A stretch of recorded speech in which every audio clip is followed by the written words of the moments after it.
Hello and welcome to Coach's Corner. I'm your host, Rhonda Wardlaw. The Navy cycling team is currently ranked second in the conference. However, they continue to work diligently to get that first place position, which they've held for the last 2 years. And one of the men very responsible for making this happen joins me today, and it is Coach Roy Collins. Thank you so much for joining us. Thank you. Thank you for having me. You know, this is so exciting because not only are you one of the many club sports with Navy, but we have a chance to see you all around Annapolis. Oh, absolutely. I think we pride ourselves on the fact that all the midshipmen on the team are ambassadors for the Naval Academy. Nice. Not only do we enjoy the luxury of representing the Academy in NCC sports within the Atlantic Coast Conference, but we're highly visible around the Annapolis area as we train year-round. So it's a real honor and a privilege to represent the Academy, our armed services, and cyclists around the world. You're also one of the few co-ed club sports that is offered at the Academy. Absolutely. We diligently attempt to recruit women as members of the team. We are limited in our roster of carrying 25 midshipmen in total. Okay. And of that total, we typically have about a third of the team, sometimes less, that are women. And in fact, last year, our team captain, Peggy LeGrand, will most likely end up being one of the first women to serve in a nuclear ballistic submarine. She's currently racing with the Armed Forces cycling team stationed in Monterey, California, but she is a very active cyclist, had been for 4 years, and is moving on and upward in her career. Isn't that something? Let's talk a little bit about that, because these young men and women that are at the Academy have the distinction of being our future leaders. One of the exciting things for me working with a club sport is that being a club, as opposed to a varsity sport, it is really about the midshipmen running the team itself. Okay. And so I'm highly dependent upon my senior leadership to organize the team, make sure that all the proper paperwork and administration is taken care of in order to move the team to various places around the eastern seaboard. And so working on training plans, coaching other students, for me it's a train the trainer type of an activity. And so I very much depend on their leadership, their training, and I coach them both on the physical dimensions of riding, but also on the administrative and leadership coaching techniques in order to support the entire team. So as much as I would love to take credit for all of the activities and the success of the team, really the credit is due to the senior midshipmen of the team and members of the team themselves who coach themselves. Well, talk to me about academics. Do you have, like, if you fall below a certain line, you're not allowed to be on the team?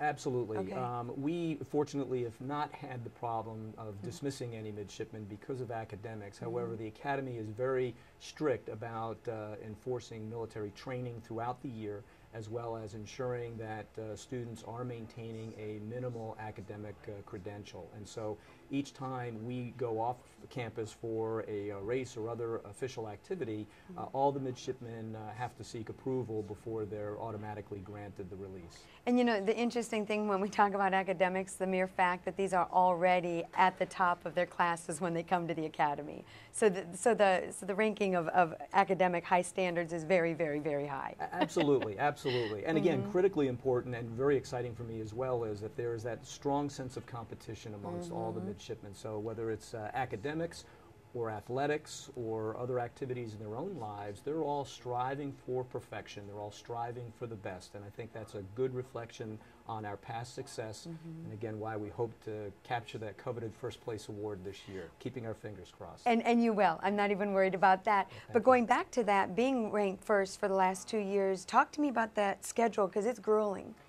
You know, cycling is perhaps very different than any other sport, club sport or varsity sport within the Academy system, from my perspective. Okay. We make our team selection right near the Labor Day start of the academic year, and the team is training throughout the entire year, but our official training program starts right near the Labor Day time frame. Okay. We host a training camp in the early fall where we go off-site and ride some mountains in the Shenandoah, because we don't really get good mountains in the Annapolis area here whatsoever. Good point. However, that's when we officially start a formal training program and are consistently training as a team and as individuals in and around the Annapolis area straight through until about the late January time frame when the ACC conference begins their race schedule. Okay. And during that time frame, we then deploy to various schools and conduct our race weekend activities.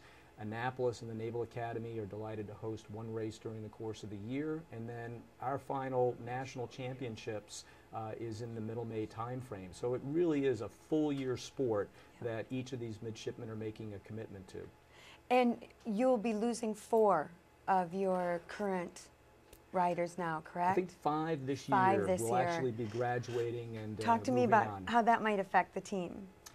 Boy, that's a tough dynamic right there. You know, here now, this late in the season for us, is the opportunity for some of those junior midshipmen to really challenge themselves and move up into the A category racers. We've got some fine stability that we've relied on over the last many years with some of our top riders. And what I typically see at this point of the year is those underdogs suddenly find their legs and are given the opportunity to move up into the senior spot and race hard. And so I'm very confident that we have a strong bench to draw from here. So we'll deeply miss our graduating seniors, but at the same time, I'm wildly excited by the prospects of some of the junior midshipmen that are sitting in our bench right now, male and female. Absolutely. And you were just talking about one of the female riders that you know, will have the distinction of working nuke. Talk to me about some of the others. Have you seen them go on to bigger and broader things regarding cycling once they graduate?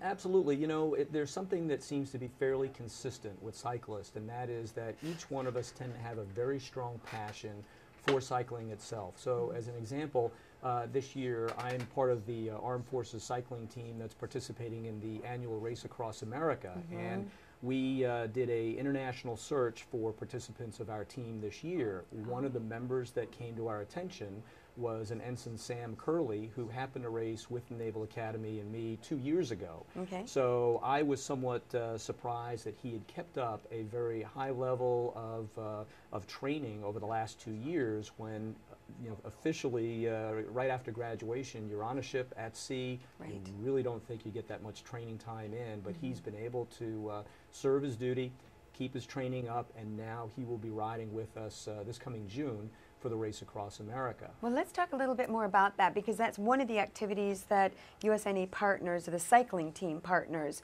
with national groups, correct? Absolutely. As a club sport, the team is absolutely committed to trying to expand the sport of cycling itself, whether it's focusing on safety around the local area, whether it is partnering and mentoring with the local junior squad of the Annapolis Bicycle Racing Team. We work with them. Supporting the Wounded Warrior Project and their annual soldier ride. We support them by participating in their ride events, as well as supporting some of the adaptive cycling clinics that we've been asked to host locally. So the team is very involved from an athletic front. And competitively very, very keen, but they're also very supportive and embrace other activities that allow them to focus on cycling as well. Well, you brought up the safety measure, and I find that so fascinating, because I am one of those people that when I see them, I just by nature stop to watch because it's just so captivating. But there really is an important factor that we need to stress regarding safety with any cyclist. So let's talk a little bit about that. Absolutely. I think if there's one thing that I can inform the local community about is that cycling is a very dangerous sport. And cars and cyclists are having to interact one-on-one on the road, and so we both have to be disciplined enough to respect each other.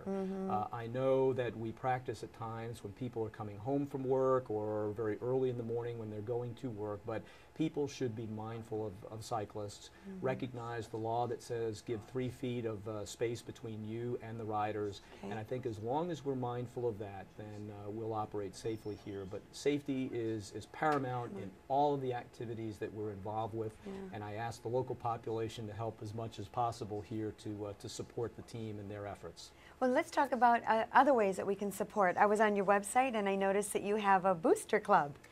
Absolutely. I think love that.